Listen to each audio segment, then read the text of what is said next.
the main reasons are specifically for inadequate education and parenting.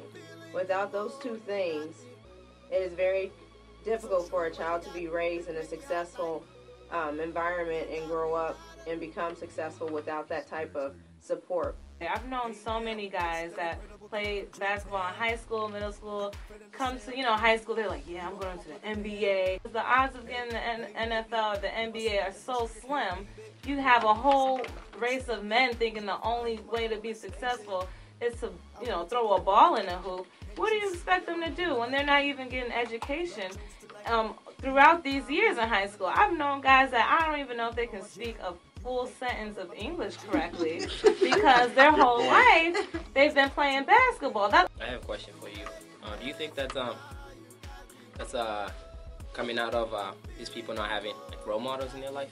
And even now today, you see all the girls around Purdue chasing athletes. Like chasing Purdue players and anything. Even someone who plays frisbee, even not Quidditch in sports. We see girls chasing Quidditch players very soon, and it's just ridiculous. They don't know that education is the way to go. During slavery, some Africans actually sold each other. Some parents had to sell their kids. Some brothers had to sell their other brother or their sister. And so what happened? That crop came over here to the United States to the point where the slaves never trusted each other.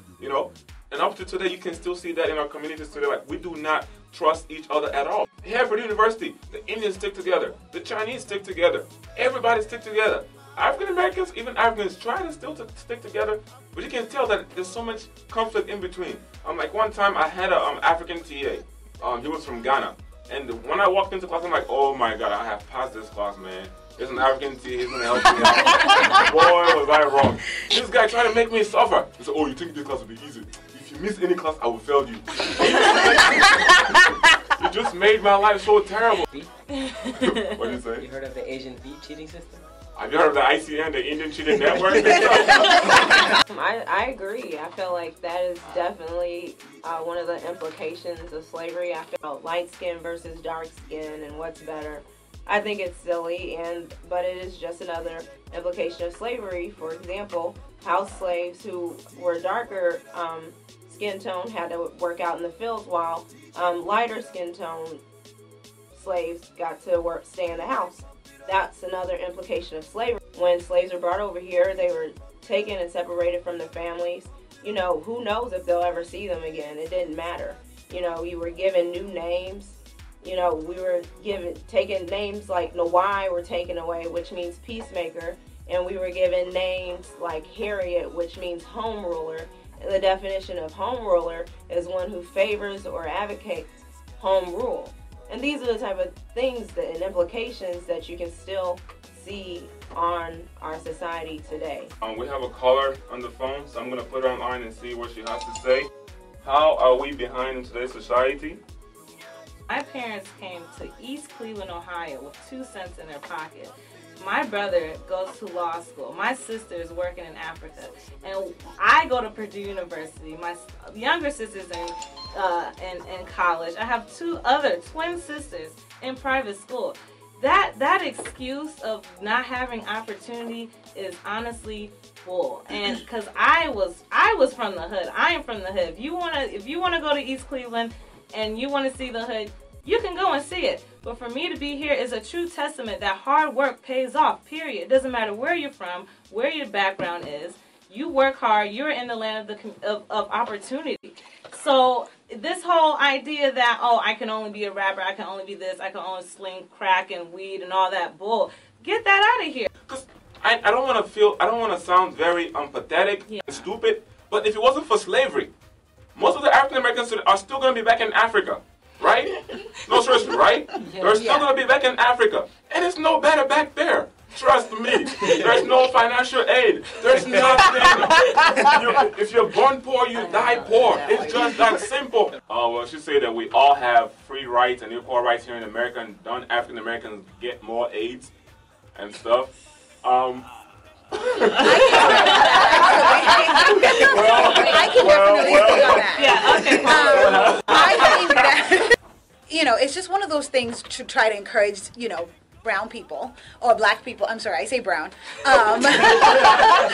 to, you know, it just goes back to you have no more excuses. You have a ton of financial aid. You have some that is specifically towards African American women. You have some that is towards just African American people. In this day and age, you have no reason or no excuse to not have an education, because we're removing the whole, it's the, you know, black man putting me down thing. So anybody that does not take advantage of that is just not wanting to do something, and they're lazy. So yes, there are more financial aid pumped out to African American students, or in predominantly Caucasian colleges like Purdue, where they want to increase the diversity. So once again, we're here, we're doing it, we're black, we're proud, we're PhD students, we're master's students, we are higher education students. Well, yeah. So there's no excuse under the sun. Yes, but just like you said, in predominantly white schools, there are more financial aid administered to minority groups in general, not just blacks. And if a white person was to go to an HBCU, historically black college, you would find that there as well. Whites are more likely to get more financial aid if they were to choose to go to HBCUs, predominantly black schools.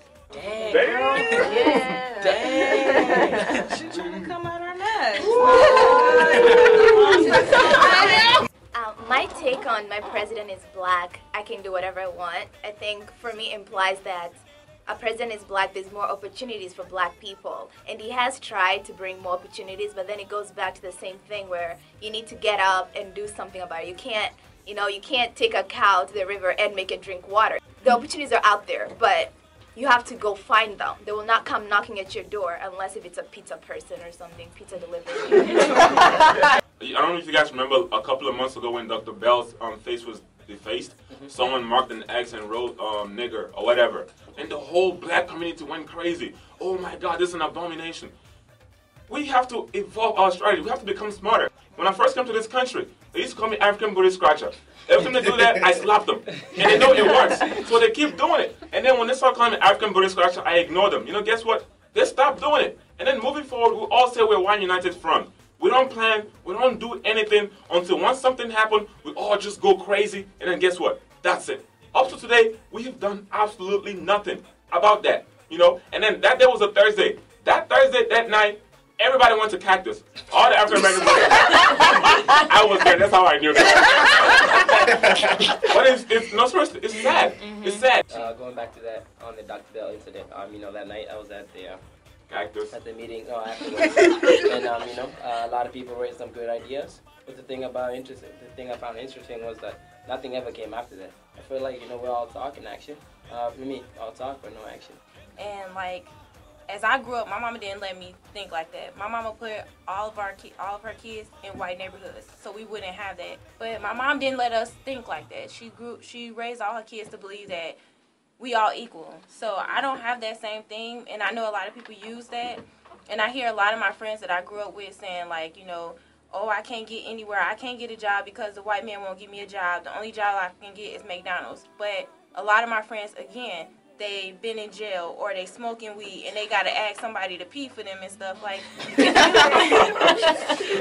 like, why do you think somebody want to hire you if you acting like that? It's not that they don't want to hire you because you're black. It's that they don't want to hire you because you don't have anything going for yourself. Like, what you put in the world is what you get out of the world. Well, I'm dark, you know. But it was not always like this. I remember growing up in Africa. In Africa, for God's sake, where they think everyone is black. I was one of the blackest people in my class. And they used to make... How did you know you were the blackest? Because with this came color competitions. I was lost. And they used to make me feel so bad. I was so pissed every time this crowd. Dark, man. You know? My family's so dark. When we take pictures, we bring a white person so they can brighten up the picture. Don't forget about the Brazilian weaves. All the Talk weaves. about the hair. I've known girls don't have books to go to class, but have $200 in their head Seriously? of weave. Does that make sense? Does that shit grow? No, it doesn't. No, it's Remy. It's Indian. It's Malaysian. Who hair do you have on your head? Do you know their name? Like, what is that? That makes no sense to me. And they talk about good hair versus bad hair. Oh, Are you my kidding me? God. How can your hair be good? How can your hair be bad? Hair has no damn morals. There are different kinds of hair. Yes, Black hair poofs when it rains. Yes. That is white a stab at me, too, but it's all right. It's all right. But seriously, Hair has no morals. your hair does not have morals, for God's sake. You cannot have good or bad hair. Going back on all these comments, and this is actually some of those issues actually, bring us back and put us behind on the other groups, because it's stuff like this that, if we have disagreements among black people, the white skin and the dark skin, then how are we supposed to move forward as a group? Light-skinned girls think that they are better than dark-skinned girls, or they feel like they get more guys because guys see certain girls in the music videos and they go after those kinds of girls, and then the dark skin, just like, Nawai said, my cousin is even darker than I am, and every time she goes to the club, she always gets the, oh, you're pretty cute for a dark-skinned girl. But really, what does that even mean? It's so demeaning. Yeah. And you think you're actually paying a compliment. I'm like, how come you never slapped any one of those guys that ever said that to you? But I think that on this issue, I feel like, especially with girls or women, we just need to unite, and we need to get away from that whole light skin is better or dark skin, whatever. We're all beautiful, and I think we need to unite as girls and stop hating on each other, stealing each other's men, however far it can go. Can we get real? Yeah. Are girls ever actually gonna reunite? Ever? I mean, seriously. Probably not, but exactly. I feel like we should still put it out there. I like your weave. Thanks. Yeah, I totally agree with that, and I felt a kind of unity with other women that I do see on campus who are natural. We're always like, oh, how long have you been natural? It kind of starts up, like a little conversation, and it's good, and I like that. And I think another thing that we can do is just to smile. Is that ever going to happen? It can happen. It starts with one person. It starts with one person. Now, how come you guys are not smiling right now? I am smiling. Whatever.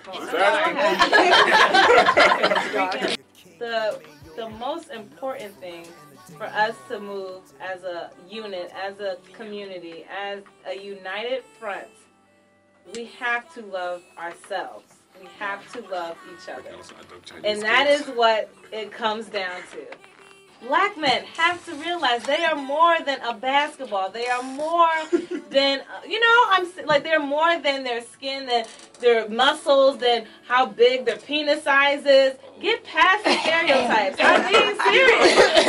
We play the stereotypes. I know so many black people, yeah, man, I'm slurring and I'm, get out of here. I don't want to hear about how big your thing is. Tell me what you're studying. What did you do for homework? What book have you read? You know what I'm saying? We have to love ourselves, and that is the biggest problem in our community. We do not love ourselves. I think starts with the attitude. African Americans put this front of always being tough and they just let it go, smell a little, the attitude, the whole really rude attitude. You can walk into a restaurant, say hi to somebody, and they smack their lips at you. I said hi. I did not even ask you to help me. I did not ask anything from you. I just said hi. So I think it starts with the attitude. I think it comes back to the whole trusting each other and not helping each other, because people who do make it, they don't come back and help their community. So white people always have each other's back, quote unquote, white people. They have each other's back. It's like, oh, I did this, and it's always they know somebody who knows somebody. Black people, you have to hustle when you get out of here. So I think starting with us, you need to be able to help somebody who's behind you or something. There's a parable about that. There's two guys climbing the mountain. One is white, one is black. The white man has ropes, right? Climbing up the mountain, really easy, right? Black man climbing the mountain has a bag full of rocks, right? But he's struggling, So the white man see him like, why do you have all those rocks on your back, right? And the black guy's like, why do you have all that rope? And the white guy's like, hey, I'm going to throw this rope down to carry all my friends up here up this mountain. So he's like, why are you carrying all these rocks? And the black dude was like, because I'm about to knock every nigga down this mountain. I'm about to be the only black man walking up this mountain. And that is what we see even till this day. I go into class, I see a black person, I'm like, dang, I know they're not going to help me out. I better go ask Sally Sue or Bill. You know what I'm saying? So, all right, I'm done. Just an overview, we do acknowledge the implications of slavery. However, it is because of lack of education, and that will go as far as your mentality. So your mentality is everything. And just remember this quote: whether you think you can or you can't, you're right. Change your mentality, change the world around you.